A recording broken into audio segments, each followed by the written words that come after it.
আসসালামু আলাইকুম প্রিয় দর্শকবৃন্দ, পবিত্র মাহে রমজানের শুভেচ্ছা। আজকে আমরা একটি কমন বিষয় নিয়ে আলোচনা করব, যেটি রমজানে হাঁটু ব্যথা এবং জয়েন্টে জয়েন্টে ব্যথার কারণ এবং এর প্রতিকার সম্পর্কে। রমজানে আমাদের শরীরের বিভিন্ন জয়েন্ট, বিশেষ করে হাঁটু জয়েন্টের ব্যথা বেশি হয়। রোজায় হাঁটু ব্যথা বেড়ে যাওয়ার প্রধান কারণসমূহ ডিহাইড্রেশন বা পানি শূন্যতা।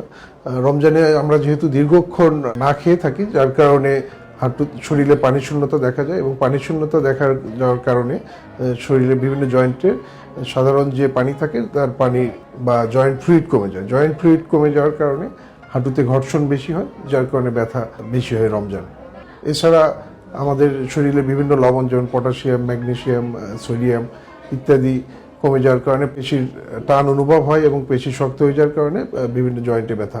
এরপরে যদি আমরা বলি, রমজানে দীর্ঘক্ষণ না খেয়ে থাকার কারণে পেশির শক্তি সমূহ কমে যায়। শক্তি কমে গেলে জয়েন্টের ব্যথা অনুভূত হয়।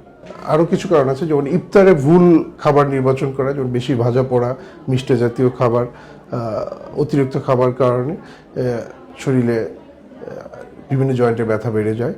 এছাড়া রমজান মাসে আমরা অনেকেই বেশি খাওয়ার কারণে প্রতি রমজান মাসে আমাদের সাধারণত ওজন বেড়ে যায়। ওজন বেড়ে যাওয়ার কারণে হাঁটুতে চাপ পড়ার কারণে ব্যথা বেড়ে যায়। রমজান মাসে ব্যথা বাড়ার আরেকটি কারণ আছে, যে হাঁটুতে যদি কেউ আগে থেকে শরীরে ইউরিক অ্যাসিডের পরিমাণ বেশি থাকে, ইউরিক অ্যাসিড পরিমাণ বেশি হওয়ার কারণে জয়েন্টে ব্যথা বেড়ে যায়। কারণ আমরা রমজান মাসে ডাল জাতীয় খাবার এবং ইউরিক অ্যাসিড সমৃদ্ধ যে খাবারগুলো আছে, এগুলো বেশি খাওয়ার কারণে হাঁটু ব্যথা বেড়ে যায়। রমজান মাসে হাঁটু ব্যথা কমানোর কিছু উপায় এখন আলোচনা করছি।